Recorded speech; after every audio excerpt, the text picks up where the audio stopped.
Nos están oprimiendo. Estamos hartos, desesperados. A todo el mundo lo escucho todos los días con una historia triste.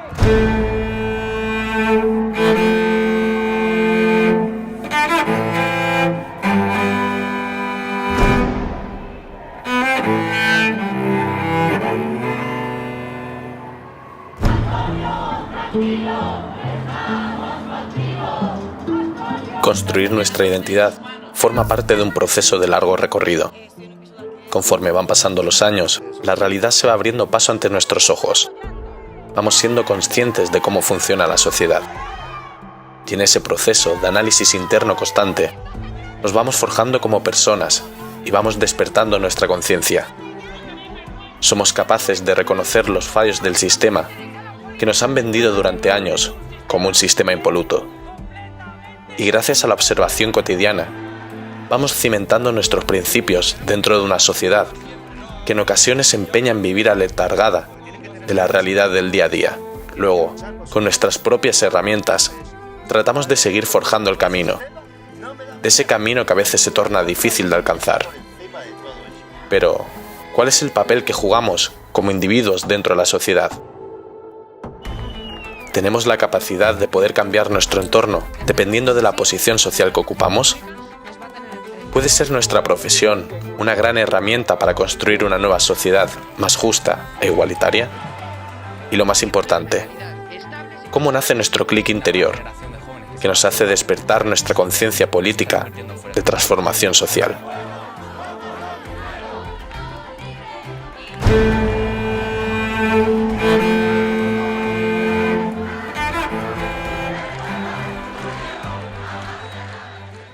Yo el hecho de estar en una familia republicana, fundamentalmente republicana, el haber por la coyuntura también del lugar y de la época, estar implicados en todo ese, lo que fue el movimiento del Frente Popular y el movimiento luego después de la Resistencia, están implicados en una actividad de vanguardia en el orden del compromiso, toda la familia. Eso pues me aproximó, en fin, a los contactos que me han permitido, por ejemplo, esa iniciación de mis opciones, incluso de juveniles, me aproximaron a otras personas que eran personas que tenían un compromiso mayor y que me transmitieron también, me han transmitido justamente ciertas sensibilidades y cierto conocimiento de lo que ha sido después mi compromiso total. En mi casa siempre pues oyes cosas, oyes historias, hay conflictos laborales. Mi padre siempre ha estado muy vinculado a todo lo que es la lucha sindical y conflictos laborales y demás. Y bueno, pues eso, poquito a poco te vas empapando, luego llegas al instituto, las primeras huelgas en el instituto, ¿no? El sindicato de estudiantes y demás. Y poco a poco pues te vas formando. Hay libros en casa también, hay determinados libros, ¿no? Que de alguna manera te orientan políticamente en casa. Y creo que la formación pues va en ese día a día en la lucha, ¿no? Ya no en el hecho de coger este libro y empapártelo y dices, ya estoy formado, no. Creo que la formación y creo que esa conciencia obrera o conciencia de clase se va prolongando en el tiempo a base de experiencias vividas, ¿no? A base de participar en un piquete, a base de participar en determinada lucha vecinal, a base de participar en determinada huelga, en determinada manifestación, y poco a poco pues, se va generando ahí todo un bagaje, ¿no? Toda una conciencia que hace que lleguemos hasta donde estamos, ¿no? Jo tenia 14 anys, com va entrar Guillem, l'havia vist alguna vegada per ahir, perquè coincidíem en alguns llocs i tal, encara que era molt jove, però a mi això me va marcar molt i tot i que a l'escola tots tenim una certa consciència ja política i social, perquè els profes ens parlaven de moltes coses, no? I ens intentaven fer interpretar el món que ens envoltava, no només ensenyar-nos matemàtiques, llengua o plàstica, sinó que també ens tractaven d'ensenyar a conviure i a respectar. I clar, a mi el xoc que me produís que una persona que podria ser jo o podria ser qualsevol dels meus companys uns anys després siguera assassinada per les seves idees, les quals compartia, doncs va ser un xoc molt gran. I un poquet això és el meu despertar polític, no? A mitja edat, amb 14-15 anys, de veure com les coses del meu voltant, doncs me comença a qüestionar moltes coses, me comença a preguntar per què això és aixina i no pot ser d'una altra manera, i comença a interessar-me per llegir la premsa, per llegir fanzines, anar a concerts i escoltar les lletres dels grups, i una miqueta això és el meu inici, diguem, ¿no? D'alguna manera, amb el món de la política. Yo desde los 16 hasta hace prácticamente 4 años he estado trabajando en fábricas, ¿no? De madera, de plástico, de distintos tipos, y recuerdo en una, que ahí tendría yo 17 años, con mi segundo trabajo, en la cual aparte de mis 8 horas de trabajo me obligaban a hacer 3 horas extras diarias y aparte trabajar los sábados, o sea, obligatorias. Yo por alguna que ellas decía que un sábado no podía acudir, se me echaba en cara, se me reñía.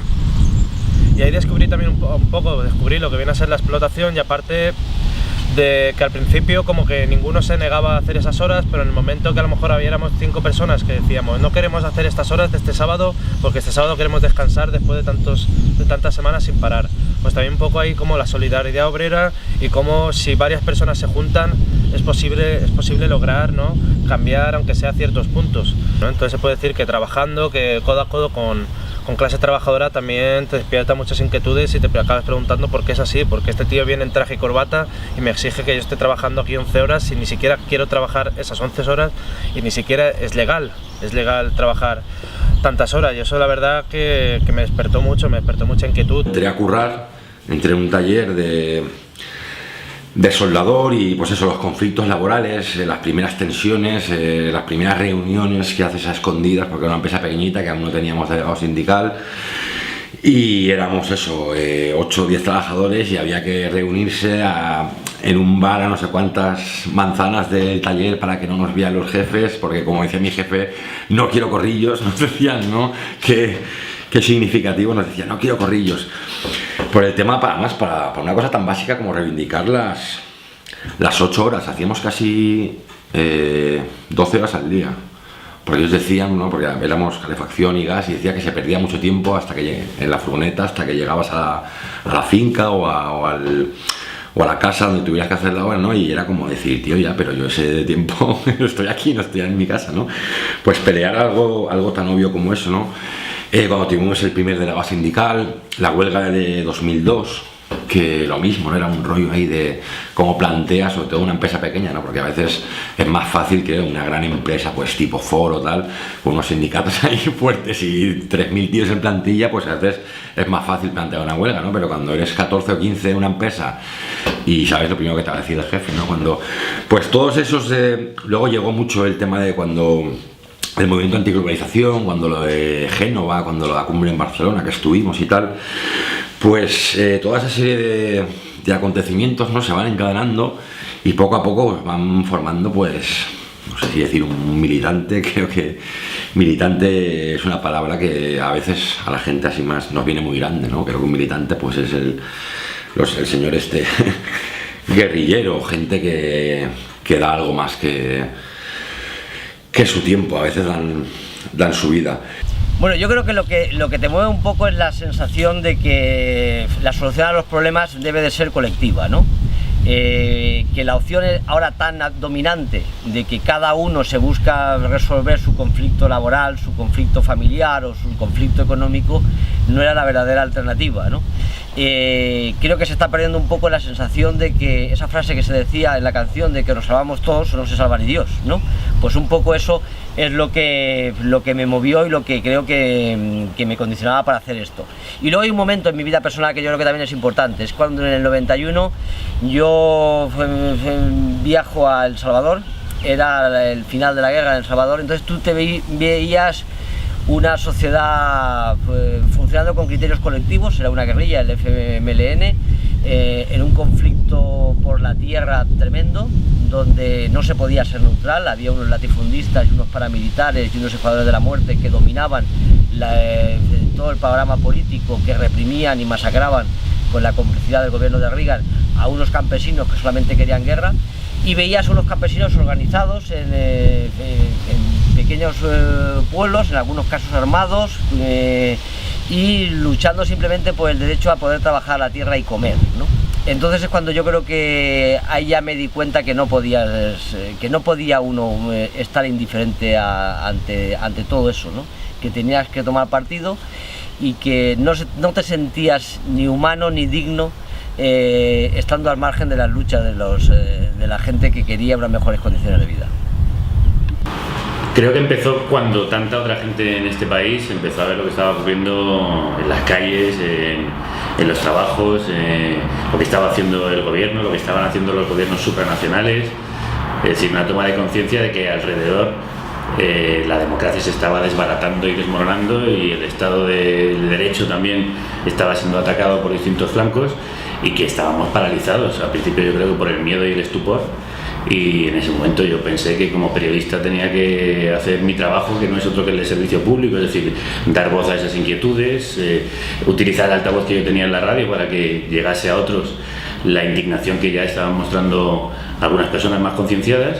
Y no solo como periodista, sino como ciudadano empiezas a concienciarte de que tienes que hacer algo, porque si no haces nada, luego no podrás decir que hiciste lo que tenías que haber hecho para evitarlo.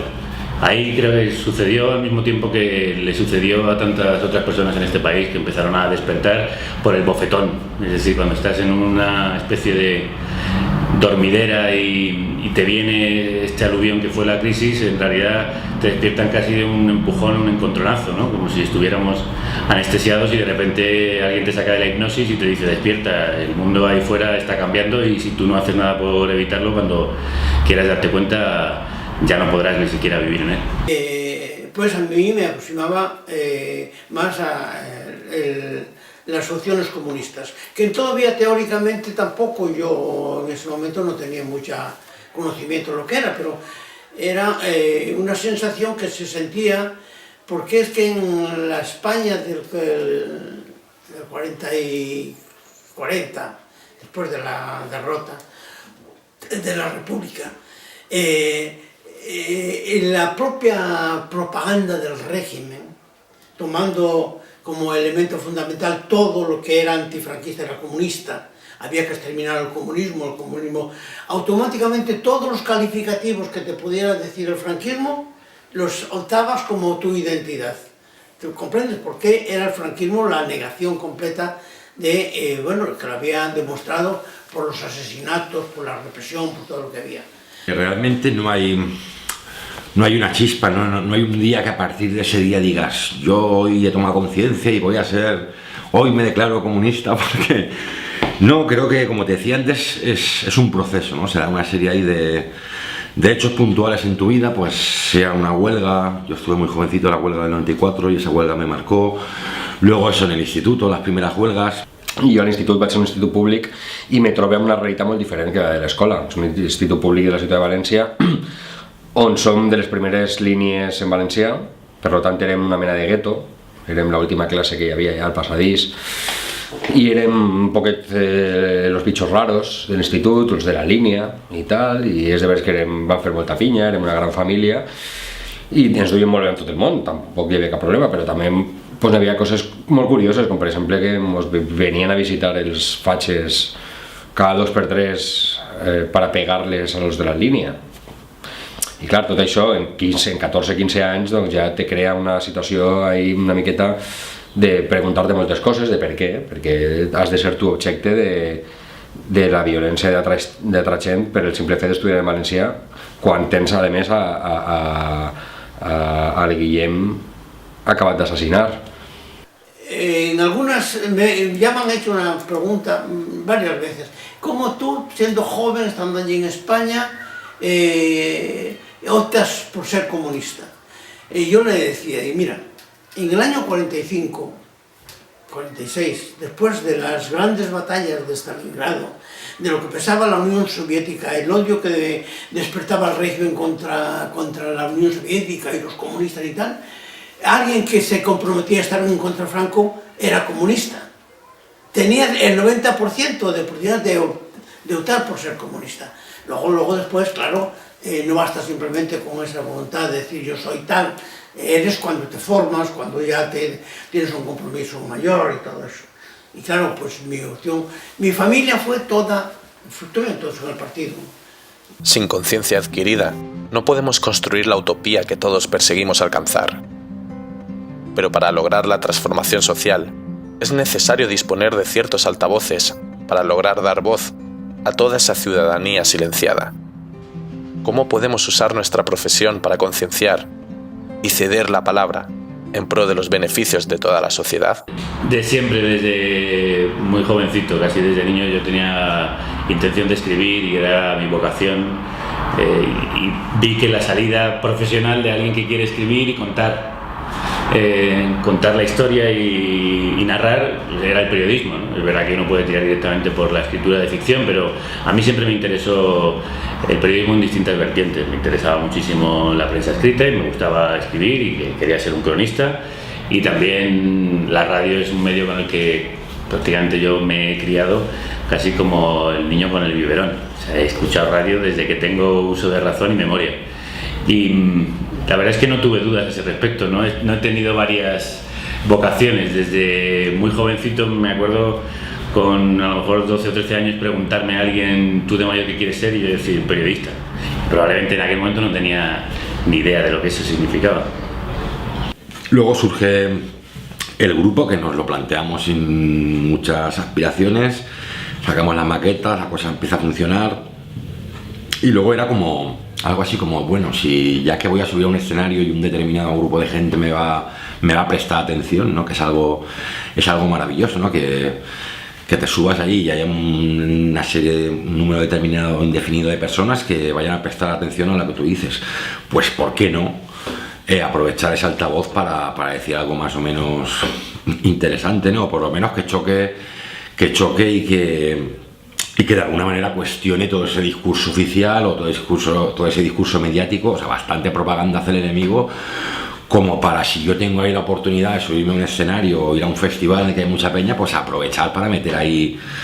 Pues que además no andamos sobrados, ¿no? Creo que el enemigo dispone de televisiones, de radios, de periódicos, y hoy día es muy complicado hacer contrapropaganda, ¿no? No es como a principios del siglo que sacabas Pravda o sacabas tal o sacabas, y era un medio de difusión importante, ¿no? Hoy día el tema de la explosión de las nuevas tecnologías y demás, creo que el poder de la televisión sigue siendo brutal, ¿no? La televisión sigue teniendo un peso increíble, pese a esa democratización de la tecnología que ha supuesto internet y los blogs y demás. Pero ¿sabes qué pasa? Que hay tanto blog, hay tanta página alternativa, hay tanta página de contrainformación, que al final es muy difícil informarse, porque hay tanto que recibir y ellos están, sus 4 televisiones, sus 4 periódicos y contrarrestar eso, ostras, es dificilísimo, ¿no? Nosotros pues dijimos, bueno, ya que tenemos ahí un pequeño altavoz que pueda contrarrestar mínimamente, ¿no?, todo ese discurso oficial y toda esa morralla, pues ¿por qué no aprovecharlo? Además es una cuestión de principios, ¿no? De decir, ostras, es que me sentiría, joder, a mí a veces, yo digo, me encantaría hacer a veces un montón de temas ahí, pues de rollos personales, metafísicos, filosóficos, y ponerme ahí a divagar. Igual quedarían temas geniales y probablemente me buscaría mucho menos problemas, no tendría problemas para tocar en muchos sitios como he tenido, no me censurarían, sería un grupo de estos de hip hop que se mueve ahí genial, que no... Pero bueno, ¿qué le vamos a hacer? Si es que, joder, lo que te decía antes, o sea, esa gente, toda esa gente, mi bisabuela, mi padre y sus luchas, eso no es algo olvidado en el tiempo, y eso hay que defenderlo y hay que estar ahí al pie del cañón, no sé.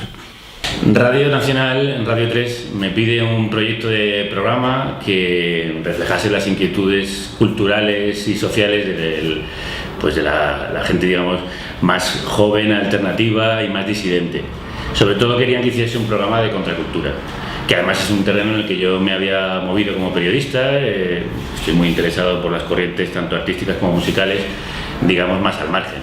Y yo presenté ese proyecto, que al principio era más contracultural que político. La cuestión es que cuando la situación política y social de nuestro país empezó a degenerar a ojos vista, el programa fue evolucionando al mismo tiempo que evolucionaba parte de la sociedad, y entonces el discurso, digamos, más subversivo, más contestatario y más politizado empezó a aparecer en el programa, casi de forma natural. No es que yo previese hacerlo así, yo creo que fue tan espontáneo como muchas de las salidas a la calle de la gente a protestar. Empiezas de repente a oír un run run y tú conviertes ese run run en ruido de radio. Y así es como surgió y así es como derivó. En realidad no era un programa tan político inicialmente, como creo que no estábamos todos tan politizados igual hace 7 u 8 años. Tampoco yo era un periodista especialmente interesado por la política, de hecho, como te decía, me había movido más por el ámbito cultural. Sin embargo, yo sentí casi como una llamada de esto hay que hacerlo, esto hay que contarlo, esto no podemos dejarlo pasar, ni hacer como que no está sucediendo, ¿no? Así que me vi más o menos, como quien dice, me vi en una manifestación sin pensarlo, como creo que tantos, ¿no? Es que en estos momentos uno toma decisiones porque se lo pide el estómago y porque no puede quedarse quieto, ¿no? Casi fue inevitable. El proceso mental sería el siguiente, es decir, uno asume determinados principios, determinados valores y, por qué no decirlo, una posición ideológica o política, ¿no? A continuación se da cuenta que la lucha o la concienciación de esa postura política pasa por difundir unas verdades que están silenciadas, pasa por contar unos acontecimientos que la gente no conoce, pasa por explicar coyunturas, situaciones y conflictos que no forman parte del conocimiento habitual de la población, es decir, pasa por un determinado modelo de periodismo.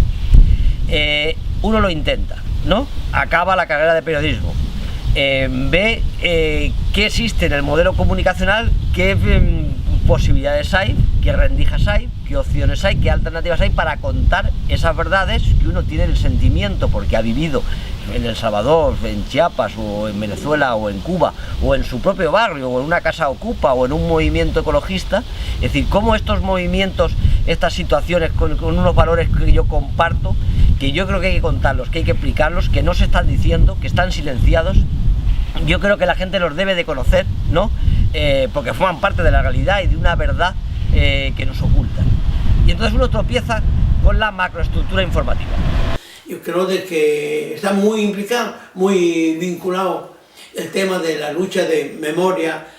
Bueno, ahora se define memoria democrática, me parece más correcto, memoria democrática, porque es memoria de valores, memoria no simplemente de un recuerdo, no decir en tal época hubo esto y esto, sí, pero ¿por qué y para qué? Y entonces ser capaces de sacar las conclusiones en torno a ese proyecto que, bueno, desde el punto de vista de un comunista y de los comunistas o de fuerzas avanzadas, es ese proyecto transformador.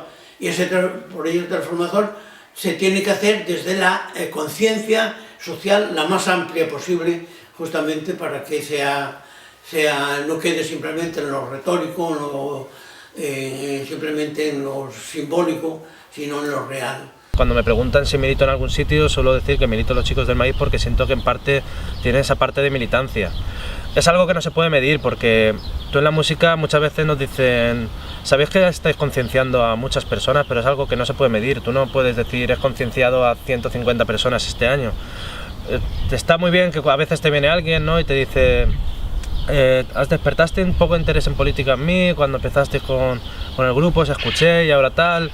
Eso está bien, pero aunque tienes cierta militancia en la música te da como te da unas libertades que a lo mejor pues ser escritor, ser político o ser profesor o no tienes esas libertades, esas licencias de a lo mejor poder decir una barbaridad para provocar, usar el humor negro, decir algunas cosas que en otro ámbito no lo dirías. Entonces con los chicos del Maíz creo que tenemos el poder de a lo mejor poder llegar a las personas más jóvenes, que como fue mi caso con el rock radical vasco, pues personas que al principio no acceden a libros porque no les puede interesar por aquella época. Con la música es mucho más fácil que puedas llegar a ellos.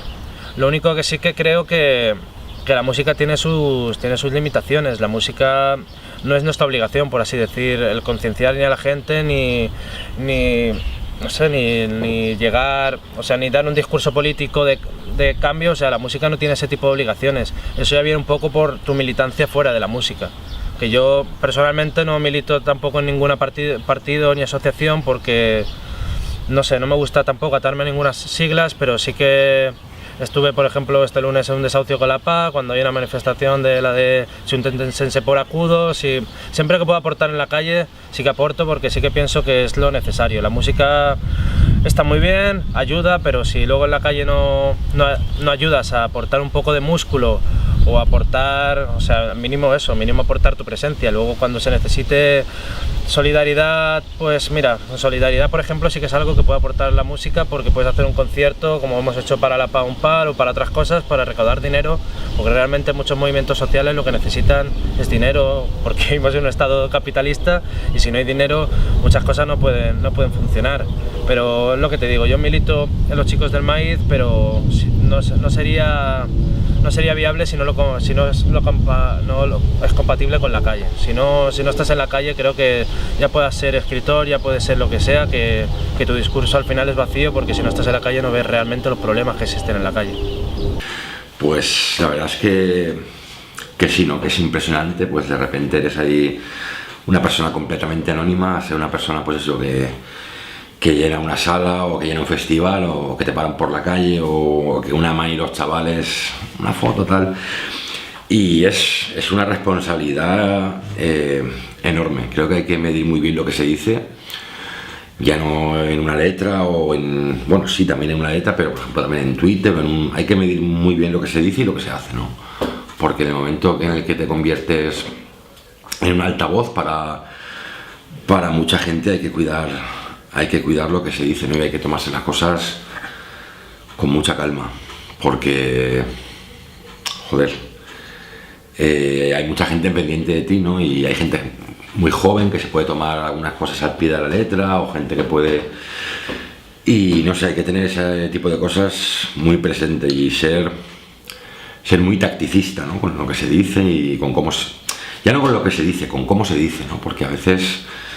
Pues se puede caer en lo fácil, ¿no? Y decir, pues a esta gente tiro en la nuca, o hay que saber un poco, y más tal y como están las cosas ahora, ¿no? Con el tema de la represión que existe a nivel de Twitter y a nivel de... Hay que ser inteligente y sobre todo no ponérselo fácil al enemigo, ¿no? Ser ahí algo tacticistas para no ponérselo en bandeja al enemigo, porque creo que ni yo, ni nadie, cualquier ciudadano anónimo que esté en Twitter metiendo caña y haciendo propaganda, es más positivo que sea multado o que esté en la cárcel o que esté, no, porque el momento que te multan una vez, ya a la segunda ya te vas a... Hay que saber aprovechar los recovecos del sistema para penetrar y para hacer daño y no ponérselo fácil, o sea, no hay que ponérselo fácil al enemigo.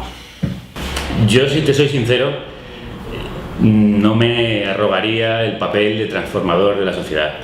En todo caso, he intentado dar voz a personas que creo que sí la están cambiando, que están más formadas que yo en los territorios que pisan, ya sea de la economía, de la política, del pensamiento, de la reflexión, de la creación, y yo he tenido la suerte de dirigir un programa de radio que permitía difundir esas ideas, esas reflexiones y esos debates. Entonces, bueno, yo he hecho mi trabajo. Mejor o peor, creo que a veces lo he hecho mejor, otras veces lo he hecho peor, lo he hecho con sinceridad, lo he intentado hacer con honestidad, que es lo fundamental, y en todo caso no permaneciendo impasible frente a los acontecimientos, que también creo que hay una falsa neutralidad que en realidad es muy partidista, y yo sí que tomo partido y me parece que es esencial en la profesión frente al abuso, frente a la injusticia, frente al atropello. El periodista tiene que tomar partido y yo sí lo he hecho en ese sentido. Bueno, no sé si ha ayudado o no a transformar la sociedad, pero yo, como te decía al inicio, no era mi intención. Me parece sería demasiado soberbio pensar que ese es tu papel, pero por lo menos sí hacer bien tu trabajo, y si ayudas a que esas herramientas transformadoras, que las hay, por lo menos tengan un cauce de difusión y lleguen a más personas, y esto les haga reflexionar, pensar, motivarse, activarse y reaccionar, pues bueno, pues misión cumplida. esto es todo lo que yo puedo hacer. Uno de los mitos que se intenta consagrar en el periodismo es el de la neutralidad y el de la objetividad, ¿no? Si nos damos cuenta, los periódicos gustan en llamarse con términos absolutamente, iba a decir neutrales, pero yo diría que ascéntricos y virginales. Se llaman el ABC, se llaman El Mundo, se llaman El País, se llaman El Tiempo, se llaman La Razón, se llaman hasta el de Luis María Alonso se llama El Imparcial, ¿no? Las televisiones ya tienen números, que es el ejemplo más claro ya de infalibilidad matemática, la 1, la 2, la 3. Es decir, ellos siempre quieren insinuarnos, ¿no?, que lo que ellos manejan es algo neutro, ¿no? Es decir, el ciudadano no quiere que le coman el coco en términos colectivos, en términos ideológicos, no quiere que le coman el coco en términos religiosos, en términos económicos, y entonces los medios le dicen: no se preocupe, nosotros no le vamos a comer el coco porque le vamos a contar la información pura y dura y neutral. Eso es una tremenda mentira, ¿no? El estudiante de periodismo ya se da cuenta el segundo mes, ¿no?, de que el ejemplo más claro de que no existe la neutralidad periodística es en la elección de la noticia. Cuando el periódico está eligiendo para la portada los Oscars de Hollywood o el informe de Amnistía Internacional, pues ya está adoptando una determinada línea. Si en el informe de Amnistía Internacional, en su anuario, usted coge la página de España, o coge la página de Cuba o la página de Colombia, también está tomando una determinada posición, ¿no? Es decir, no existe la neutralidad en el primer momento en el que elige las noticias, que es algo que ya se cuidan mucho los medios de ser absolutamente poder suyo y patrimonio suyo, ¿no? Entonces, ¿qué nos queda? Nos queda, evidentemente, que el periodista tenga unos principios y tenga unos valores, ¿no? Y que empiece a renegar de esos tópicos. Primero, el periodista debe de saber que no existe la neutralidad, porque en el caso de que uno quiera ser neutral con las noticias que quiere manejar, debe de pensar que lo que va a hacer es que va a heredar la subjetividad de donde le llegan. Me explico. El periodista, yo lo pude vivir cuando estaba de director en Telesur, el periodista que no quiere incorporar ninguna subjetividad a la noticia está heredando la subjetividad de la agencia de noticias. Si tú no quieres meterle mano a una noticia sobre el conflicto árabe-israelí, estarás heredando el calificativo de terrorista palestino y el vocabulario que dice que los palestinos secuestran y que los israelíes capturan, ¿no? Todo eso, desde tu supuesta neutralidad, estará siendo subjetivo, pero no es tu subjetividad de tus valores, sino la de los grandes emporios que son los que te la están colocando, ¿verdad? Luego, más mitos que yo creo que hay que romper, ¿no?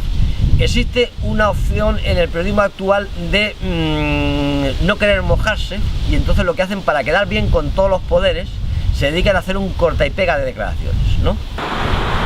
Lo único malo que de un tiempo para acá, pues el periodismo se ha frivolizado, se ha convertido a la sociedad del espectáculo, y ahora mismo el periodismo que hay es bastante mediocre, ¿no? Ahora mismo la gente, lo que habla de periodismo, está esperando la próxima portada de La Razón.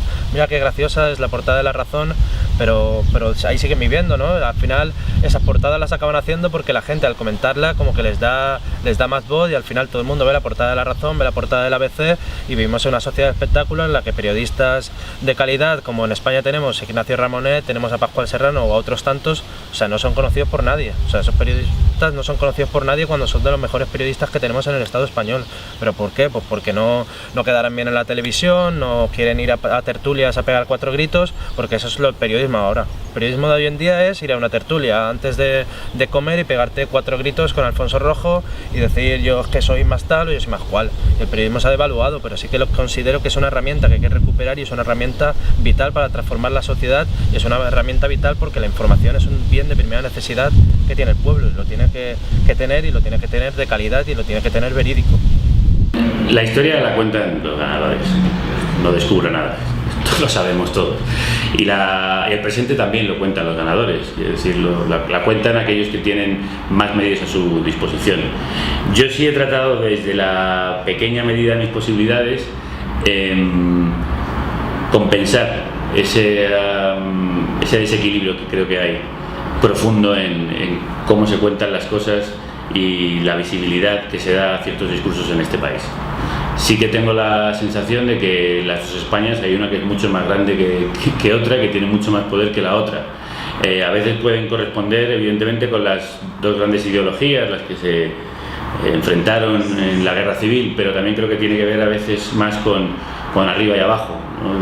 Creo que tiene más que ver con los que detentan el poder y tienen la hegemonía, y con un pueblo más o menos sumiso en el que la mayoría, digamos que como pasa en cualquier sistema hegemónico, compra el discurso mayoritario y hay una minoría que se opone a él porque tiene conciencia, porque ha recibido la formación y la información necesaria para oponerse a ello. En ese sentido creo que el periodismo debe jugar un papel precisamente por informar, formar e inconformar al mayor número de personas, porque los medios están a disposición de los grandes oligopolios, de las grandes empresas, y sabemos cuáles son sus intereses, fundamentalmente políticos y financieros, de control y dominio, es evidente, eso es lo que ha hecho siempre la clase dominante, por eso se llama así. Y el periodismo tiene que ejercer de contrapoder en ese sentido, o sea, tiene que tratar de darle la vuelta a la situación en la medida de sus posibilidades, cada uno en nuestro puesto de trabajo. Yo siempre digo que, frente a esa idea de que el periodismo debe ser el cuarto poder, una idea que no comparto, creo que el periodismo debe ser contrapoder, es decir, debe precisamente contrarrestar los arrebatos, los empujones, los achuchones del poder. Yo quisiera dejar claro al principio de que en nuestra economía, en la economía neoliberal, todo lo que el Estado deja libre no lo ocupa la sociedad, lo ocupa el mercado. Si el Estado deja libre una determinada educación, la ocuparán unas empresas privadas. Si el Estado deja libre el teatro o el cine, lo va a ocupar Hollywood. Si el Estado deja libre aclarar unos caminos, lo va a ocupar construcciones y contratas. Es decir, no es la sociedad frente al Estado. La sociedad debe ocupar el Estado y el Estado debe tener sinónimo de sociedad, porque fuera del Estado y fuera de la sociedad lo que hay es mercado. Y mercado quiere decir explotación, quiere decir enriquecimiento de pocos a costa de muchos, quiere decir empobrecimiento de las mayorías, ¿no? Y quiere decir ánimo de lucro frente a pobreza generalizada. Muchos sociólogos y muchos autores se preguntan cómo es que no explota, ¿no? Como habiendo un 25% de tasa de miseria o casi un 60% de paro juvenil. Hay zonas de Andalucía y de Extremadura que hay más de un 60% de paro juvenil. ¿Y cómo es que no explota? O sea, eso hace 100 años, unas tasas de paro así hubieran desembocado en algo gravísimo. Estaríamos hablando de una situación preinsurreccional o probablemente insurreccional, ¿no? Cuando además en aquella época, si te movilizabas en los años 30, ya no en el Estado español, en Francia o en las manifestaciones, lo que te digo, se iba el ejército, se ven 80, ¿no? Van a reprimir con bayonetas. Y ahora parece, ¿no?, que evidentemente no hay la misma represión que podía haber a principios de siglo, y la gente antes, aun jugándose lo que se jugaba, salía a la calle. Y ahora o sea, el nivel de la gente está tan sumamente anestesiada que, y ya no es solo porque Podemos, ¿no? Dicen que Podemos ha anestesiado la calle, ¿no?, y se ha desmovilizado. Es que venía de antes, ¿no? O sea, bueno, estuvo el 15M y tal, pero creo que el 15M fue muy light para la situación social que había, ¿no? Porque es que es tremendo. Luego, por otra parte, el panorama es tan jodido, tan triste, veo tan poca luz. Mira lo de Grecia, ¿no? Lo de Grecia, antes de la llegada de Syriza, no sé cuántas aguas generales, disturbios, era una situación preinsurreccional, pero bueno, tampoco se consiguió nada, ¿eh? Más allá de la propia movilización, ¿no? Porque a veces desde la izquierda, sobre todo la izquierda esta que le gusta mucho mitificar la violencia y tal, mira, están tirando cócteles molotov, sí, muy bien, pero han conseguido lo que... La cuestión no es salir a tirar cócteles molotov, la cuestión es si hay que frenar determinada medida que se toma, o determinada privatización, o determinada, ¿no? Ahí sí se ve si una movilización funciona, ¿no? Sea pacífica, sea con cócteles molotov, o sea, las medidas, la gente sale a la calle para frenar medidas, ¿no? Y lo de Grecia llegó un punto que también hubo cierta desmovilización, que bueno, ahora creo que ha canalizado en Syriza, pero el punto, no sé, o sea, es tremendo, ¿no? Que tiene que pasar, ¿no? Para que la gente para que pase lo que pasaba antes, ¿no? Que una movilización en la calle pueda tumbar un gobierno, Creo que el sistema está tan bien diseñado que les da igual si quemas un banco, si tiras 10 cócteles molotov o si haces una sentada, ¿no? O sea, Parece que estamos condenados al electoralismo, ¿no? Es un poco triste, pero es que al final dicen, no, esta izquierda, ¿no? Que siempre dice reformistas, electoralistas, y dices, ya, sí, a mí me encantaría que la gente saliera a la calle, pero es que ahí tienes lo de Grecia, ¿no? La gente en la calle, los anarquistas, había el centro de Atenas, había semanas que parecía una zona de guerra, pero ni Belfast en los años 70, ¿eh? O sea, era aquello, y el gobierno seguía. O sea, no sé, creo que el sistema ha sabido cooptar muy bien, sobre todo lo que son las fuerzas y cuerpos de seguridad, que un poco ahí está la clave, ¿no? Las revoluciones victoriosas han triunfado porque han sabido hacer pedagogía dentro de los ejércitos y no me viene a la cabeza la revolución bolchevique, que hubiera sido sin los soldados movilizados, ¿no? Pues hubiera sido como Grecia en el 2000 y pico, ¿no? La gente ahí liándola a la calle, las fuerzas de seguridad reprimiendo, y todo sigue igual. Yo igual cuatro niñatos de Twitter flipando con la violencia, pero es que no se trata de cambiar, de tumbar un gobierno, o de evitar la privatización de la sanidad, o de evitar y parece ya que, no sé, o sea, es terrible, o sea, vivimos una distopía completa, ¿no? Lo que antes funcionaba, una movilización brutal, o sea, no sé, el tema de las huelgas en Grecia, yo creo que desde un punto de vista cuantitativo y de conflicto probablemente estuvieran a un nivel mayor que lo que fue mayo del 68, ¿eh? Lo de Grecia del 2008 al 2012 fue una barbaridad. Y parece que, ¿no? Desde un punto de vista histórico, parece que estuvimos más cerca en mayo del 68, ¿no? Con lo de Gaulle, y que decía que van a venir los paracaidistas aquí a abortarla. Y no sé, romper el sistema o abrir brechas es dificilísimo. Y bueno, ahí tenemos el caso de Syriza, ¿no? Está gobernando ahora y mira lo que cuesta, ¿no? Pero claro, es que, ¿qué haces? ¿Qué hace Grecia frente a Francia, Alemania, el Reino Unido? ¿Qué vas a hacer? ¿Creas una autarquía? Dices, lo manda todos a la mierda y dices, no sé, no sé cuál es la solución, no sé. Nosaltres arribem a Alemanya en l'any 2003 o 2002, no recordo quin fou el primer any que arribem a Alemanya, i ens trobem en un moviment allà antifeixista, ocupa, d'una esquerra ja ben forta i ben organitzada, i clar, per nosaltres és una finestra que s'obria, no? I dir, ostres, així hem de treure alguna cosa i així és possible, no? Fer coses, no? De determinades maneres. Després pues, igual pues, te'n vas a altres llocs i veus altres realitats, no? Que millors o pitjors o diferents, no? Simplement. I tot això, pues, evidentment, tu ho passes per el teu filtre mental i de tot això tu treus les teues conclusions i interpretes les coses d'una altra manera. El grupo te abre muchas puertas. Nosotros estuvimos en Venezuela y en Colombia y es impresionante, ¿no? Además ahora con toda la guerra mediática que hay contra Venezuela y el proceso, es que hay que ir allí y verlo, ¿no? Nosotros vinimos impactados, venimos alucinados, es sobre todo al margen de todo lo simbólico, ¿no? Y de todo lo retórico y de esos discursos de patria, muerte, socialismo, ¿no? Todo eso que es la gente, ¿no? Cómo vive la gente allí, lo vive todo con una pasión, tiene unas ganas de vivir y unas ganas de luchar, se vive todo muy intensamente, la música, la cultura, la política.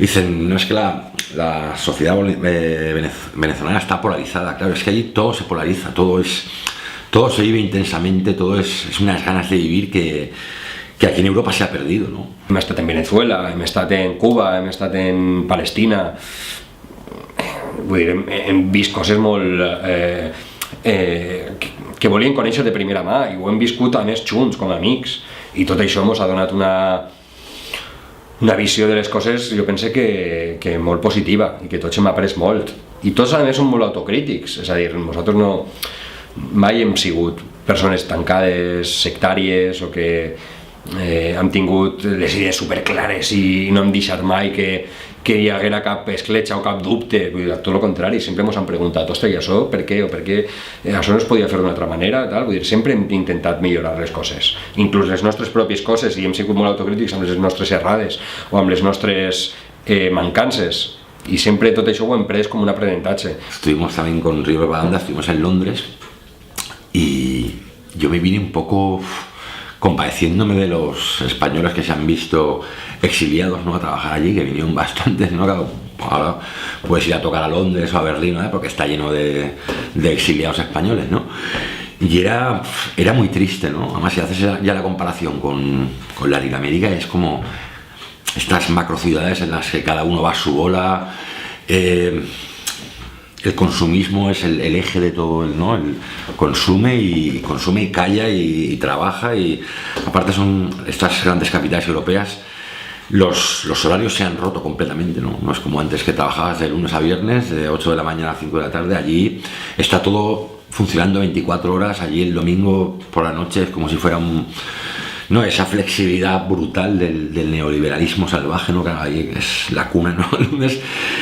Y yo me vine un poco horrorizado en ese sentido, ¿no? De la peña va a su bola, la gente es fría, la gente luego a su vez hay, no sé, luego lees, pues claro, vas allí a tocar, pues conoces un poco el centro y luego lees Chaps de Owen Jones y es como de ¿qué ha pasado, no? ¿Dónde se mete la clase obrera tradicional? Pues eso, la minería, los altos hornos, pues eso está todo pues en el sector servicios, cuesta mucho que se cohesione y se organice, ¿no? La clase obrera, por eso cuesta tanto en la Europa occidental, cuando se ha trasladado todo lo que es la producción a China y al sudeste asiático y tal. Claro, hoy día pues tienes a un reponedor que trabaja un domingo, a uno que trabaja en una gasolinera un martes. Me contaba uno de los chavales que estaba ahí en Londres que compartían piso 10 o 12. Dice que hay gente a la que no conozco.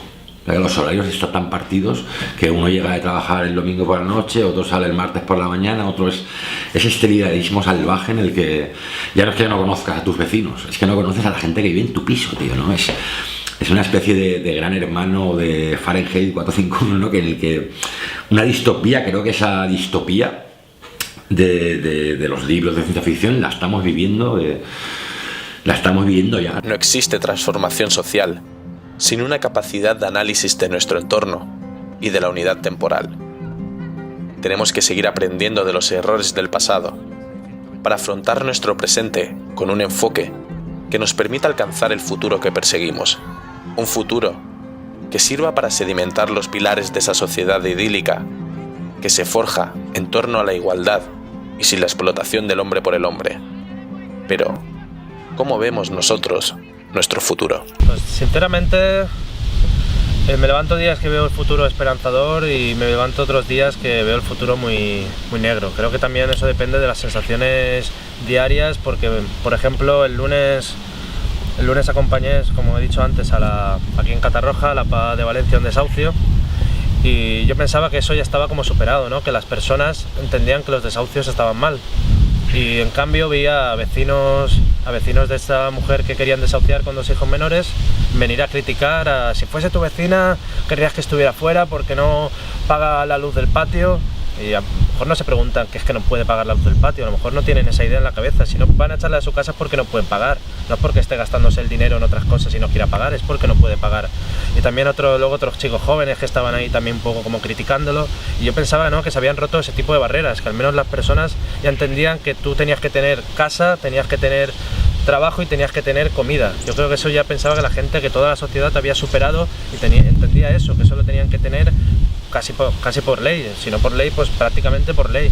Y la verdad es que ahí, no sé, me sentí un poco, no sé, desilusionado un poco, porque yo pensaba ya que al menos esas 3 cosas básicas, junto a lo que vendría a ser la dignidad, ya todo el mundo entendía, y vi que no. Y luego aparte, pues cualquier día que pasas por cualquier calle, ves a gente buscando la basura, ves a gente pidiendo, ves que a gente que pide trabajar gratis para sentirse un poco útil en la sociedad, y eso lo ves a diario, y entonces es que dices, de verdad existe esperanza. Y creo que el futuro, la única lucha que existe, la solidaridad, es el futuro más cercano, porque ahora mismo existen unas urgencias que, como te estoy diciendo, es comida y techo. Al menos el trabajo, pues si hay trabajo mejor, pero el mínimo es que la gente tenga comida y tenga techo. Ahora mismo eso solo se consigue mediante la solidaridad, mediante la paz, mediante la red de solidaridad popular, mediante recogidas de alimentos. Ahora mismo es que no existe otra, porque tú no puedes esperar que en tu barrio te lo vayan a solucionar desde Madrid, porque en Madrid no saben las necesidades que tiene tu barrio. Entonces creo que ahora mismo lo único que puede solucionar esas necesidades es que existan organizaciones vecinales fuertes que trabajen en conjunto entre todas para cubrir los bienes de primera necesidad de todo lo que viene a ser el barrio. Y creo que es la única manera de ahora mismo de salir adelante. Ojalá llegase, ojalá eso que hablan de que Podemos es la esperanza, ojalá llegase Podemos y si no en renta básica haya un trabajo garantizado o haya techo garantizado, pero como no sé lo que van a hacer, porque estamos hablando del futuro y de suspicacias, creo que lo primero que es necesario es la solidaridad obrera, solidaridad de barrio y la lucha, por supuesto, la calle siempre. Yo quiero ser un optimista informado, es decir, no quiero ser un escéptico ni un cínico y me obligo a mí mismo a mantener la esperanza. Entonces yo pienso que un futuro mejor es posible. Pienso que, como decía José Luis San Pedro, podemos transformar el ocaso en ocasión y en ese sentido trabajo y en ese sentido me responsabilizo como ciudadano de la sociedad en la que vivo y trato de responsabilizarme también de los que me rodean, de mis conciudadanos, de mis vecinos.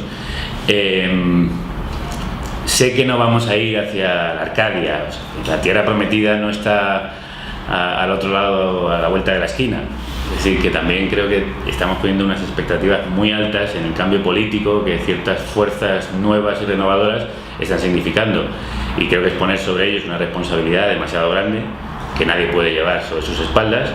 Y también creo que hay que ser realista en ese sentido y ser, a pesar de optimista, un ser informado, que es imposible transformar todo lo que hay que cambiar en este país de la noche a la mañana. En realidad es un proceso muy a largo plazo, donde para mí lo fundamental es que como sociedad y como ciudadanos nos responsabilicemos del país en el que vivimos. Esto creo que es la clave. Creo que no nos hemos responsabilizado y precisamente por esa irresponsabilidad nuestra y de aquellos que son nuestros responsables, aquellos a los que le dimos la responsabilidad, este país se ha ido a la deriva y ha degenerado de muy mala manera. Desgraciadamente, si lees los libros de historia, España lleva repitiendo estos errores siglos, no décadas, siglos. Pero bueno, creo que cada nueva generación tiene que afrontar el reto de querer mejorar la sociedad en la que vive y como son tantos los errores que hemos cometido, quizá podemos aprender de la historia para intentar, por lo menos, no cometerlos todos. Reflexionar sobre el futuro es complejo porque depende de muchos parámetros, ¿no?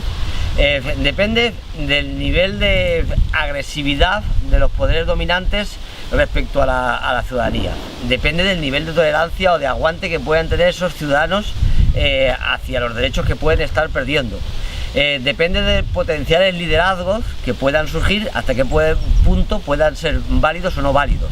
Depende de la capacidad organizativa de los ciudadanos y depende también de los principios de lucha que nos vayamos dotando. Y yo creo, por tanto, que hay que recuperar muchos principios para seguir avanzando, ¿no? O para dejar de retroceder, ¿no? El principio es uno con el que en algún momento he comentado, que es la necesidad de ver las soluciones como colectivas, las luchas como colectivas. El futur dependrà del que fem en el present. Per tant, jo pense que és de veres que vivim en un moment de canvis, d'il·lusió, és de veres que veig a molta gent il·lusionada en que se poden canviar les coses. El que sí que és cert és que el bitxo és molt gran i molt intel·ligent. És a dir, el que estem intentant canviar és massa poderós com per a deixar-se vèncer simplement amb unes eleccions en un país determinat. Jo penso que el bitxo al que combatim és global i no només és un ens abstracte, diguem-li capitalisme, neoliberalisme, imperialisme, com vulguem dir-li, li podem ficar el nom que vulguem, sinó és un bitxo que també està dins de nosaltres, que mos ha travessat des que hem nascut, perquè hem viscut en una societat així i per tant hem de saber combatre també contra els nostres propis dimonis, no? I saber que si algun dia aconseguim canviar la societat de veres serem capaços de gestionar i se canvi i mantindre-lo i que no siga un bluff, que no siga una il·lusió. És a dir, nosaltres jo penso que tenim primera l'obligació de canviar les coses perquè així no anem a cap lloc i segona la responsabilitat de mantindre i se canvi com toca i ens tocarà lluitar contra vent i marea perquè no ens ho van a posar gens fàcil i n'hi haurà molts errors que haurem de saber gestionar i haurem de saber com solucionar-los, i a més patirem un atac amb totes les seues armes, perquè este sistema no morirà si no és matant. Per tant, hem d'estar preparats per a tot. El que passa és que pense que no hem de perdre mai la il·lusió, no hem de perdre mai tampoc les ganes d'aprendre inclús dels errors constantment, és a dir, cada vegada que la caguem hem de saber solucionar-ho i reconèixer que l'hem cagat. No valen les excuses, això serà també una altra manera de fer les coses. Confiar en la gent que té bona fe i que vol canviar les coses, encara que se pugui equivocar en algun moment, però sobretot també intentar no perdre mai el somriure, no? Jo penso que és l'últim que ens queda, no? Vull dir, al final, si ens van a fusilar, pues almenys que no ens plorem, no? I que estiguem allà plantats, no? amb un somriure ben fort, no? I que almenys, pues, si tot ha d'acabar, pues, que acabem nosaltres almenys convençuts i feliços per haver fet el que pensàvem que havíem de fer, no? Penso que amb això ja jo me donaria per satisfet. Que canviaran les coses o no? Espero que sí, confie en que sí. Si no, no estaria participant de tantes lluites, però que tenim molta feina? Sí, tenim molta feina. I hem de saber com fer-la i com mantindre el que puguem aconseguir, per xicotet que siga, però ho hem de saber gestionar. Alguna gente dice, bueno, pero ya total no vas a cambiar. Bueno, yo creo que sí, siempre se contribuye. Cambias al mejor la visión de una persona o de dos personas o tres personas sobre este mundo que es contradictorio, pero que hay que darle una salida y darle una explicación y comprometer a las gentes con causas justas, con causas nobles. Creo que eso es muy importante desde el ángulo de la teoría política y de la teoría también social y del compromiso de las personas. Es un poco mi tema en ese sentido de la memoria. Bueno, pues el futuro ahora mismo lo veo agridulce porque, como os decía antes, la situación, vivimos una situación de emergencia tan brutal, ¿no? Que lo primero que urge pues es eso, que no haya gente a la que se eche de sus casas, que no haya gente que no pueda dejar de operarse en un hospital público, que no haya hijos de trabajadores que tengan que abandonar la carrera porque no pueden pagarla. Eso me parece ahora mismo lo primero a atajar, ¿no? Que no haya gente pasando frío, que no haya gente pasando hambre, que no hayan esas colas. Luego hablan de las colas de Venezuela en el McDonald's, que no hay patatas fritas. Aquí hay colas en Caritas, pero que dan la vuelta a la manzana, ¿no? Eso es lo primero a atajar, ¿no? Salir de este estado de emergencia, salir de esas tasas de miseria, salir de esa oscuridad en la que parece que nos vemos inmersos.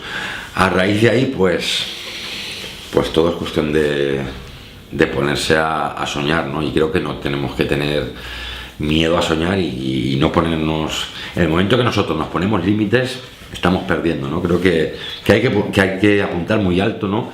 Y luego pues llegar y caminar hasta donde se pueda, ¿no? Pues si hemos llegado hasta aquí, pues si hemos llegado hasta expropiar un par de empresas y nacionalizar los sectores estratégicos, pues bienvenido sea, pero la lucha hay que seguir, ¿no?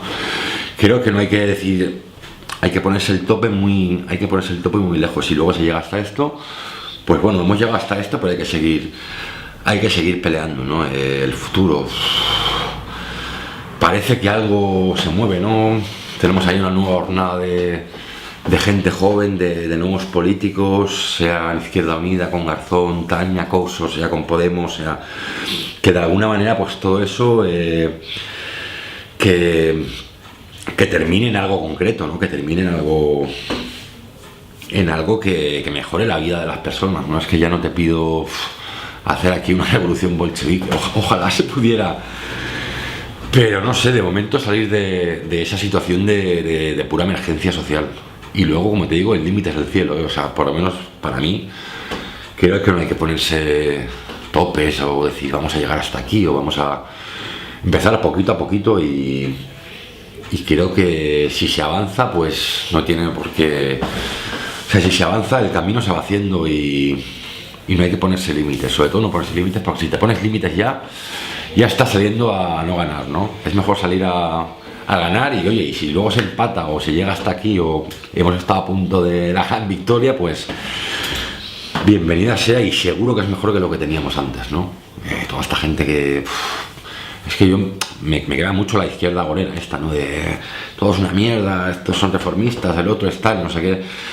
Ya, tío, pero es que hay peña que está en la maldita calle durmiendo, ¿sabes? Y hay peña que no puede encender la calefacción en invierno y hay peña que está haciendo cola en Cáritas, ¿no?